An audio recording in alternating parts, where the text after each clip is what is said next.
Hello friends, welcome to CGPSC hand written notes. आज हम CG का पेपर 1 का मैथ्स का पोर्शन का मॉडल आंसर देखेंगे। तो चलिए स्टार्ट करते हैं। आप सभी अपना आंसर मैच कर लीजिएगा और बताइएगा कि आपका कितना सही हुआ है। ठीक है, तो ये पहला क्वेश्चन है, बैंकिंग मॉडल, रचनावादी मॉडल, प्रोग्रामिंग मॉडल और अधिग्रहित। इसको हमको क्या करना है, मैच करना है। तो जब बैंकिंग मॉडल होता है वो क्या होता है, वो पढ़ी गई बात को ठीक तरीके से दोहराना। तो ए का क्या हो जाएगा, आपका 3 हो जाएगा। ठीक है, ए का क्या हो जाएगा, 3 हो जाएगा। रचनावादी मॉडल क्या होता है, तो सीखने की प्रक्रिया में सक्रिय रूप से शामिल होना। ठीक है, तो इसका क्या हो जाएगा, ए हो जाएगा। इसी तरह इसका आंसर हो जाएगा ऑप्शन नंबर बी का। ठीक है, आप लोग इसको देख लीजिएगा, ऑप्शन नंबर बी बिल्कुल सही उत्तर है इसका। ठीक है, 91 का ही। नेक्स्ट क्वेश्चन है, एक रचनावादी कक्षा की विशेषता क्या है, तो वह प्रश्न करने और तर्क रखने के लिए स्वतंत्र होता है। ये ऑप्शन नंबर सी बिल्कुल आपका सही हो जाएगा। नेक्स्ट क्वेश्चन देखते हैं, किसी गणितीय सवाल को हल करने के लिए एक विशेष क्रम में लागू की जाने वाली चरणों की श्रृंखला कहलाती है। तो क्या कहलाती है, एल्गोरिदम और सोपान क्रमिक। इसलिए इसका आंसर हो जाएगा ऑप्शन नंबर बी और सी। नेक्स्ट क्वेश्चन है, ऑप्शन नंबर सी है, केवल बी और सी उसका सही आंसर है। यदि यदि ए बी सी और डी क्रमशः विशिष्टीकरण, व्यापीकरण, अनुमान लगाना और सिद्ध या असिद्ध करना को प्रदर्शित करते हों, तो चुनिए कि गणितीय तरीकों से सोचने के दौरान हम किस मानसिक प्रक्रिया से गुजरते हैं। तो ये ऑप्शन नंबर आपका ए बिल्कुल सही हो जाएगा। नेक्स्ट क्वेश्चन देखते हैं, किसी वर्ग के चारों कोणों का योग 360 अंश होता है।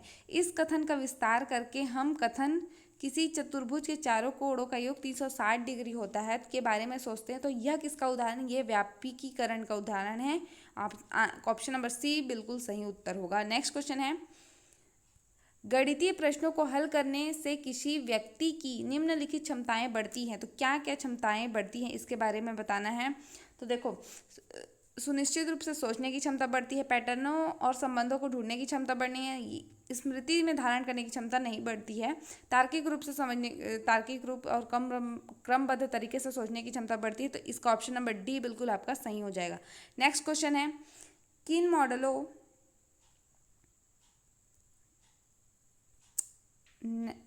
किन मॉडलों में सीखने को ऐसे विशिष्ट उपकरणों में बांटा जाता है जिन्हें बार बार अभ्यास के द्वारा हासिल किया जाता है। तो ये है प्रोग्रामिंग और बैंकिंग।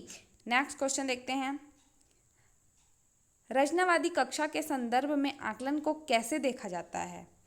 तो यह सीखने की प्रक्रिया को मार्गदर्शन देते हैं। ठीक है, यह दर्शाता है कि बच्चे ने क्या गलत किया, ये भी सब गलत हो जाएगा आपका। सीखने की प्रक्रिया का अनिवार्य हिस्सा है, ये डी ऑप्शन सही है। तो इसलिए इसका आंसर हो जाएगा ऑप्शन नंबर ए, केवल ए और डी इसका सही उत्तर होगा। नेक्स्ट है, बैंकिंग मॉडल के तहत सीखने वाले से क्या अपेक्षा होती है। तो क्या होती है, याद रखने की क्षमता का अधिकतम उपयोग करें। ऑप्शन नंबर सी यहाँ पे आपका सही आंसर होगा। नेक्स्ट क्वेश्चन देखते हैं,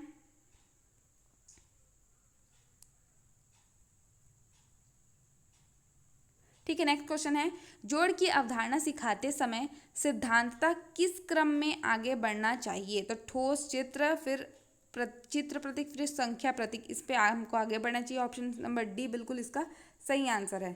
नेक्स्ट क्वेश्चन है,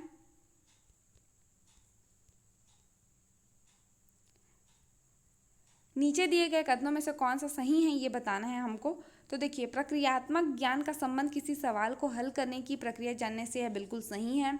गणित सीखने के लिए प्रक्रियात्मक ज्ञान होना ही पर्याप्त नहीं है, ये बिल्कुल गलत हो जाएगा। किसी अवधारणा को परिभाषित करना ही अवधारणात्मक ज्ञान है, ये भी गलत है। और अवधारणात्मक और प्रक्रियात्मक ज्ञान में से किसी एक का विकास दूसरे के विकास में सहायक है, ये बिल्कुल सही हो जाएगा। इसी तरह ऑप्शन नंबर ए, केवल ए और डी बिल्कुल आपका सही उत्तर होगा। नेक्स्ट क्वेश्चन है, दो विषम संख्याओं का योग हमेशा एक सम संख्या होता है। इस कथन के सत्य या असत्य होने की जांच हम कैसे करेंगे, आनुभाविक विधि के द्वारा करेंगे। नेक्स्ट क्वेश्चन है, ए क्या है, अमूर्त अवधारणा है, बी है व्यापक विचार और सी है मूर्त परिस्थिति, एस है आपका स्पेसिफिक स्थिति। तो हम देखो कहाँ से कहाँ जाते हैं, सी से ए मतलब मूर्त से अमूर्त की ओर जाते हैं और सिंपल से मतलब विशिष्ट से आपका व्यापक की ओर जाते हैं। तो ये हमारा बी ऑप्शन बिल्कुल सही हो जाएगा। नेक्स्ट क्वेश्चन है, मिलते जुलते बार बार वाले अनुभव के आधार पर नतीजों तक पहुंचने के तरीकों को कहते हैं, क्या कहते हैं? आगमनिक तर्क कहते हैं। ऑप्शन नंबर बी बिल्कुल सही हो जाएगा। नेक्स्ट क्वेश्चन देखते हैं। इसका उत्तर क्या हो जाएगा आपका? बी सी डी तीनों सही है, तो इसलिए इसका आंसर हो जाएगा ऑप्शन नंबर सी, केवल B C D. Next question देखते हैं। इसको आप हल करोगे तो आपका उत्तर आ जाएगा 27। ठीक है। नेक्स्ट क्वेश्चन है 0.72 का बराबर कितना प्रतिशत होगा? तो 72% होगा। एक हेक्टोलीटर में क्या हो जाएगा आपका? एक हेक्टोलीटर बराबर क्या हो जाता है? 10,000 सेंटीलीटर, 100 घन डेसीमीटर और आपका 10⁸ घन मिलीलीटर। ऑप्शन नंबर सी बिल्कुल इसका सही उत्तर होगा। नेक्स्ट क्वेश्चन है। इसको आप लोग औसत निकालोगे तो आपका आंसर आ जाएगा 4 सही 11/32। ठीक है। नेक्स्ट क्वेश्चन देखते हैं। इसको आप लोग का स्थानीय मान और जाति मान में अंतर करना है, तो ये 7,000 में 7 घटाओगे तो क्या बचेगा आपका? 6,993, इसलिए केवल सी आपका सही आंसर होगा। नेक्स्ट क्वेश्चन देखते हैं। ये कथन वाले हैं। कथन दिया हुआ है आपका, पी किसी काम को 10 दिन में पूरा करता है जबकि क्यू उसी काम को 5 दिन में पूरा करता है तथा दोनों को समान मजदूरी दिया जाता है। ठीक है। कारण क्या है? क्यू को समान आसान काम दिया जाता है। वहाँ पे क्या बोला था? समान है। यहाँ पे बोल रहा है क्यू को आसान काम दिया गया है, तो नीचे दिए गए विकल्पों में से सही उत्तर हमको क्या करना है? चुनना है। तो इसका आंसर क्या हो जाएगा कि एक कथन हमारा सत्य है लेकिन कारण क्या है? असत्य है। ऑप्शन नंबर सी बिल्कुल सही होगा। नेक्स्ट क्वेश्चन है। इसको आप लोग मिलाओगे, ये क्वेश्चन दिया हुआ है, तो इसका आंसर क्या हो जाएगा आपका? ऑप्शन नंबर डी बिल्कुल सही हो जाएगा। ठीक है। फॉर्मूला बेस्ड है ओनली ये। नेक्स्ट क्वेश्चन देखते हैं। इसको आपको सॉल्व करना है, तो जैसे 1/2 इसको आप सॉल्व करोगे 1:2:3, तो ये इसका आंसर हो जाएगा 1 का सी, 2 का 1। इसको सॉल्व आप लोग इजीली कर सकते हो। ठीक है। अपॉन में करना, फिर उसका अपॉन में क्या हो जाएगा? 2 3 1। ठीक है। अब इसका एलसीएम लोगे, 3 दूना 6 से सबको गुणा कर दो, 6 हो गया। इसको 12 बना दो, ये 6 3 18 कर दो इसको। ठीक है। अब 2 एकम 2, 2 3 6, 3 आ गया। 3 एकम 3, 3 चौक 12, 3:4 ऐसा करके आपका आंसर हो जाएगा। देखो 3:4 आ रहा था ना, तो ये इसका 1 का सी। अब एक पता मतलब सब सही हो गया आपका, है ना। नेक्स्ट क्वेश्चन देखते हैं। एक व्यक्ति ने 2 स्कूटी में से प्रत्येक को 98,000 में बेचकर एक 15% का लाभ तथा दूसरे को 15% की हानि में बेच दिया। 15% लाभ मतलब 15 और 15% की हानि -15 इंटू 15/100। इसको आप लोग सॉल्व करोगे तो इसका आपका आंसर हो जाएगा -2.25। इसलिए इसका आंसर क्या हो जाएगा? 2.25% हानि होगी। ठीक है। ऑप्शन नंबर ए बिल्कुल सही हो जाएगा।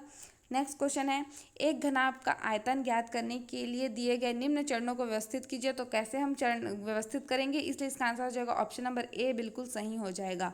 नेक्स्ट क्वेश्चन देखते हैं। इसका आप लोग अवरोही क्रम में जमाओगे तो आपका तीसरा डिसेंडिंग में जमाना है, तो आपका तीसरा हो जाएगा 3/5। आपका आंसर बिल्कुल सही हो जाएगा। नेक्स्ट क्वेश्चन देखते हैं। भुजा ए तथा एक विकर्ण 2D1 वाले समचतुर्भुज का क्षेत्रफल ज्ञात करने के लिए निम्न चरणों को क्रम से व्यवस्थित कीजिए, तो इसका आंसर हो जाएगा आप लोग का ऑप्शन नंबर डी हो जाएगा। ठीक है। एक बार आप लोग क्वेश्चन पढ़ लीजिएगा। और कितने समय में 600 का साधारण ब्याज 6% वार्षिक दर से 360 हो जाएगा? तो इसको हल करने के लिए 360 बराबर आपका 600 गुणित 6 गुणित समय बटा 100। इसको आप लोग हल करोगे तो आप लोग को 10 वर्ष इसका उत्तर मिल जाएगा। 6 6 का 36, तो ये 10 हो जाएगा, 10 वर्ष। ठीक है। नेक्स्ट क्वेश्चन देखते हैं।